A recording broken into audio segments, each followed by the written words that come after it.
Rules number 1. Own your ambition. No apologies. Own your identity. This principle extends beyond individual achievement to organizational success. Companies that survive economic cycles aren't the ones who caught lucky trends, but those who built adaptable systems and deep expertise. Toyota's production system, Pixar's creative culture, Berkshire Hathaway's value principles, these are all products of institutionalized hard work philosophies that outperform temporary market advantages. In nations, the pattern holds. Countries investing in education and infrastructure outperform resource-rich but undisciplined peers. The resource curse economic phenomenon proves that unearned advantages like oil wealth often hinder development, while earned advantages like skilled workforces create lasting prosperity. The most compelling evidence comes from those who've transformed disadvantages into strengths through work. Stephen Hawking's astrophysics breakthroughs came after his physical decline, not before. Helen Keller's achievements followed years of grueling effort, not sudden miracles. Their stories and countless others demonstrate that when luck turns against you, work remains the reliable path forward. This isn't to dismiss fortune's role, serendipity exists, but to recognize that without preparation, luck is just a brief spectacle.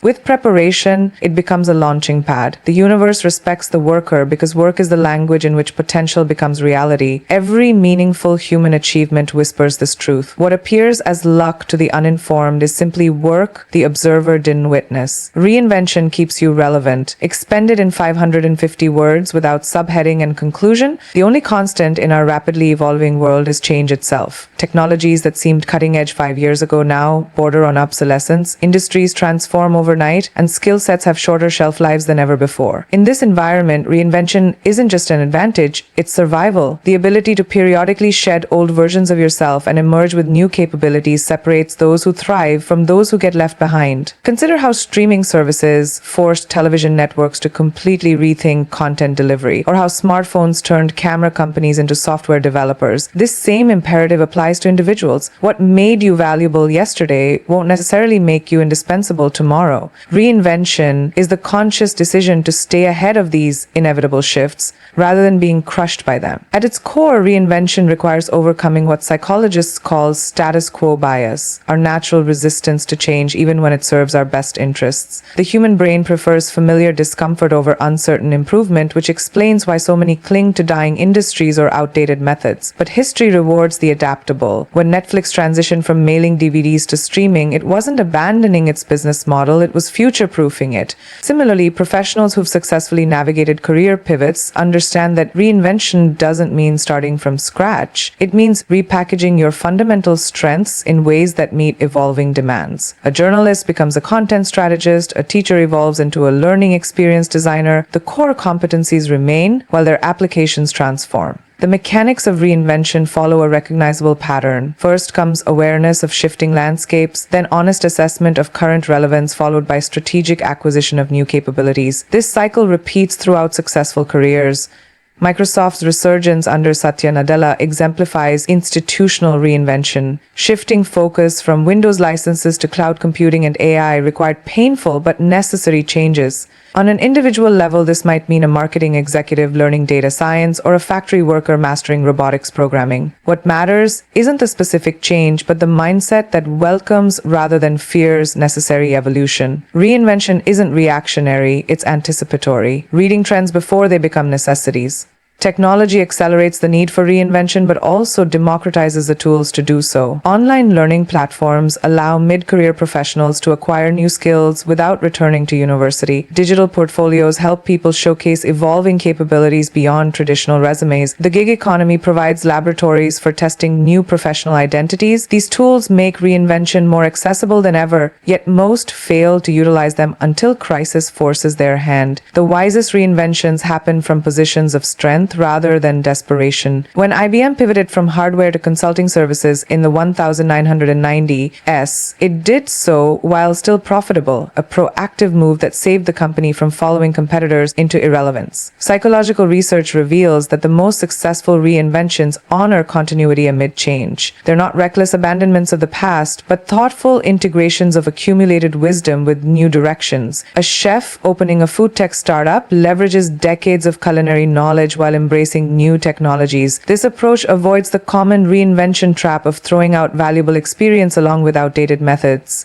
Studies of career changers show those who transfer existing skills to new contexts adapt faster than those attempting complete fresh starts. Effective reinvention is more often an evolution than a revolution, building upon rather than discarding your foundation. The personal dimension of reinvention may matter most. As lifespans extend and retirement concepts shift, multi-phase careers become the norm rather than exception. The 50-year-old learning to code and the 60-year-old launching a second career aren't outliers. They're pioneers of a new reality where professional identities must periodically renew themselves. Neuroscience confirms our brains retain plasticity throughout life. We're literally wired to reinvent. Those who do report higher life satisfaction, seeing aging not as decline but as successive chapters with distinct purposes. This mindset transforms reinvention from professional obligation to personal empowerment, the freedom to author your next chapter rather than passively accept predetermined roles. In ecosystems, species that fail to adapt face extinction. In human endeavors, the principle holds. Whether for products, companies, or careers,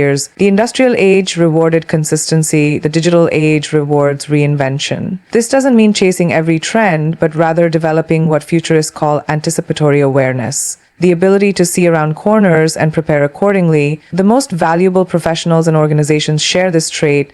They reinvent before they have to, treating relevance not as a permanent state but as an ongoing practice. In a world where change accelerates exponentially, standing still is the riskiest move of all. Reinvention is the art of meeting the future on your own terms, not as a victim of disruption but as its architect. Use your voice. It's your weapon. Expend it in 550 words without subheading and conclusion. 3/3. Your voice carries more power than you realize. It can challenge injustices, shift perspective, and alter the course of your own destiny. Too often, people silence themselves out of fear of backlash, fear of imperfection, or worse, fear that they don't deserve to be heard. But history doesn't remember those who stayed quiet. It remembers those who spoke up despite the risks. Your voice isn't just words. It's your conviction given sound, your values made visible. Whether in a boardroom, on social media, or in private conversations, how you use it determines not only your own trajectory, but also the world you help shape. The most transformative movements, civil rights, gender equality, environmental activism, were born not from silence, but from voices that refuse to be stifled. Silence protects no one. When you witness unfairness and say nothing, you become complicit. When you dim your opinions to avoid conflict, you surrender your influence. The cost of withholding your voice is far greater than the discomfort of speaking up. Think of the whistleblowers who exposed corruption, the employees who challenged toxic workplace cultures, or the everyday people who stood up against discrimination. Their words carried consequences, yes, but their courage also sparked change that outlasted the momentary discomfort. Your voice is a lever, even when it feels small. It can move immovable systems when applied with precision and persistence.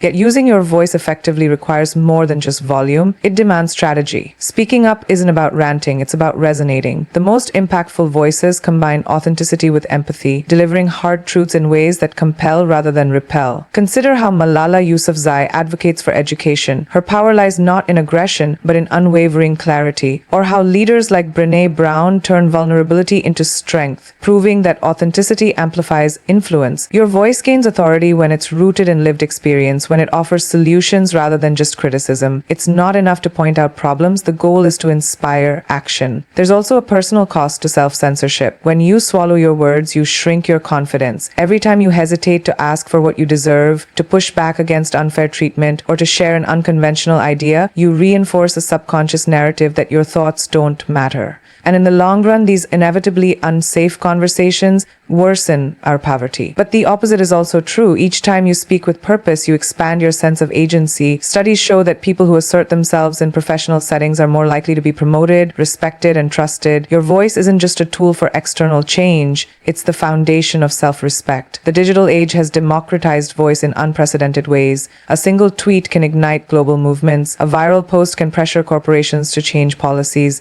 But with this power comes responsibility. Misinformation, hate speech, and performative outrage dilute the potency of genuine discourse.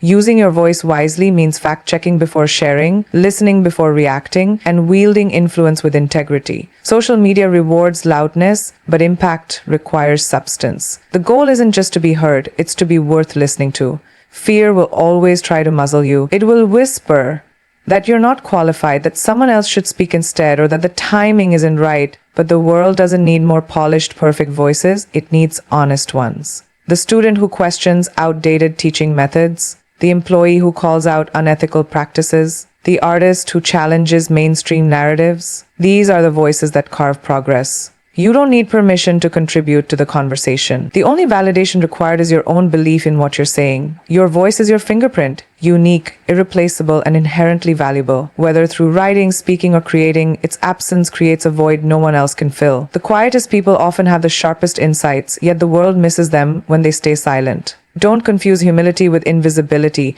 The next time you hesitate to speak, ask yourself, if not me, if not now, when? The cost of silence is always greater than the risk of speaking up. Words can topple dictators, shift cultural norms, and rewrite futures, but only if someone dares to say them first. Your voice is your weapon. Sharpen it. Use it. Turn bias into fuel. Expend it in 550 words without subheading and conclusion. Bias is the silent adversary every ambitious person encounters. The unspoken assumptions, the unconscious prejudices, the quiet doubts others project onto you because of your background, appearance, or identity.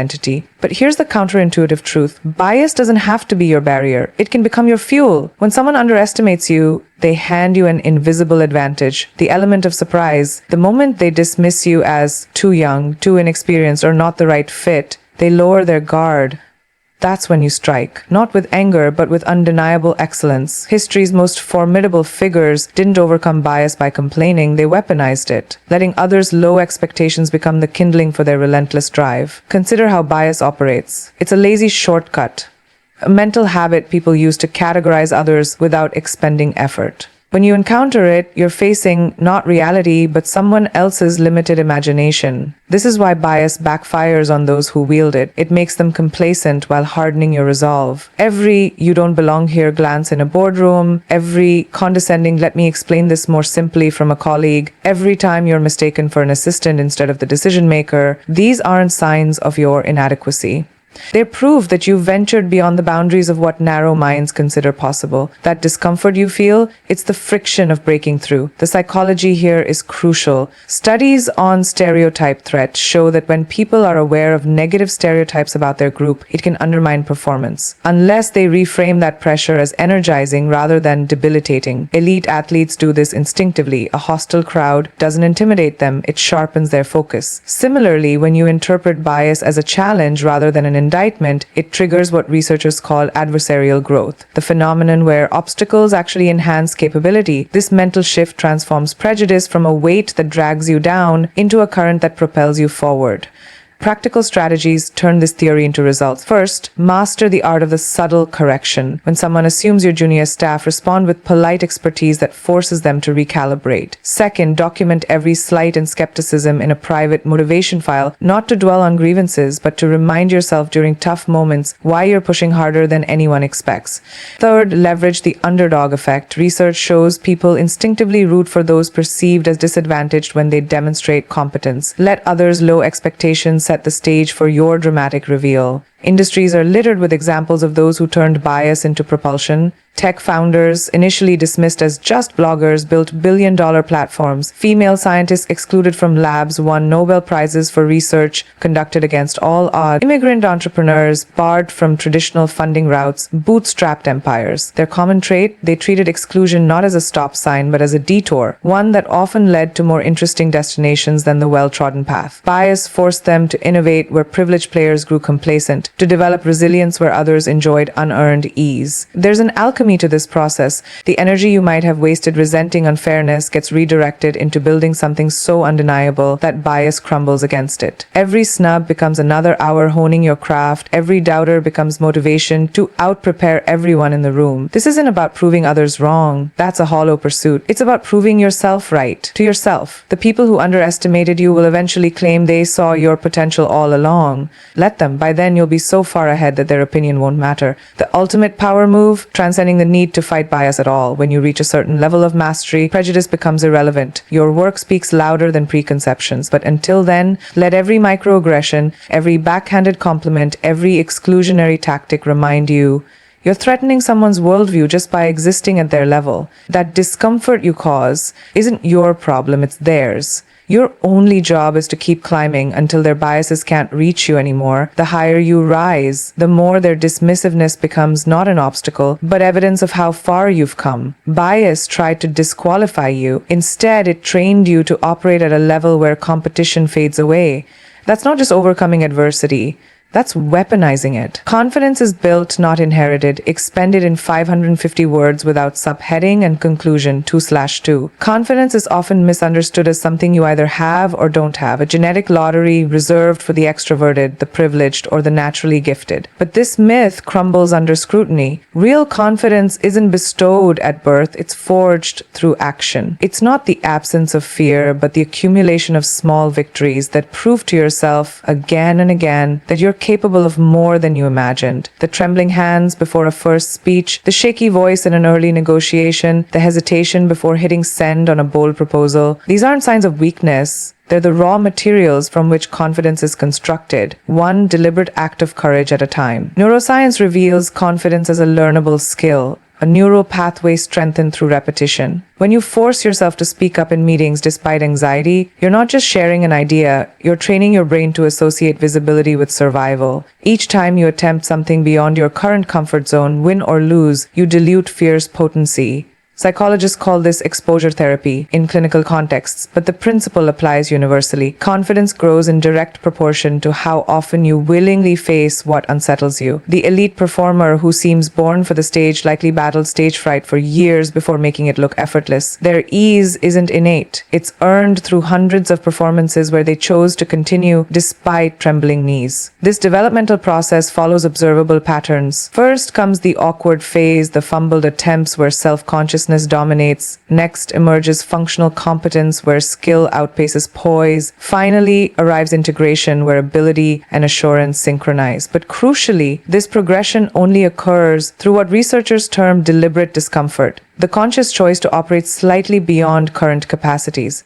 An athlete trains at 110% capacity to make 100% feel easy. A leader practices difficult conversations until they become routine. The common thread isn't magical talent, but repeated exposure to manageable challenges that stretch but don't shatter self-belief. Environment plays a pivotal role in confidence construction. Surrounding yourself with people who normalize struggle and celebrate incremental progress accelerates growth. Conversely, perfectionist cultures that punish missteps breed chronic self-doubt. Studies of creative professionals show that the most prolific and thus most confident individuals aren't those who produce only masterpieces, but those who generate high volumes of work, embracing failures as inevitable waypoints. This quantity leads to quality principle applies beyond art. Each sales call made, each project pitched, each difficult conversation initiated builds the evidence your brain needs to override imposter syndrome. The most damaging misconception about confidence is that it requires flawless execution. In reality, true confidence reveals itself not in the absence of mistakes, but in how one responds to them. The secure leader admits oversights without crumbling. The assured artist learns from criticism without abandoning their vision. This resilience stems not from unshakable genetics, but from the hard-won knowledge that setbacks are temporary and instructive. Navy SEAL training operates on this principle. By systematically pushing candidates past perceived limits, they instill the deep-seated certainty that obstacles can be overcome through adaptability and grit. Practical confidence building resembles strength training more than wishful thinking. Start with low-stakes challenges, speaking up in small groups before keynote addresses, negotiating minor contracts before high-stakes deals. Track evidence of competence. Keep a win file of positive feedback and accomplishments to combat the brain's negativity bias. Adopt a challenge mindset, reframing nervous energy as excitement rather than fear. These strategies work because they're iterative. Confidence compounds like interest, with each small act of bravery making the next one slightly easier. The ultimate confidence paradox? Those who appear most self-assured often worked hardest to get there. Their secret isn't some unshakable inner certainty, but the quiet understanding that confidence isn't a prerequisite for action, it's the result of it. They've simply practiced pushing through doubt until their comfort zone expanded to include what once terrified them. This explains why confident people seem to attract opportunities. They've built the neural infrastructure to attempt what others avoid. Their edge isn't genetic, it's the sum total of every time they chose courage over comfort, proving to themselves that confidence isn't something you're given, it's something you build, one brick of bold action at a time.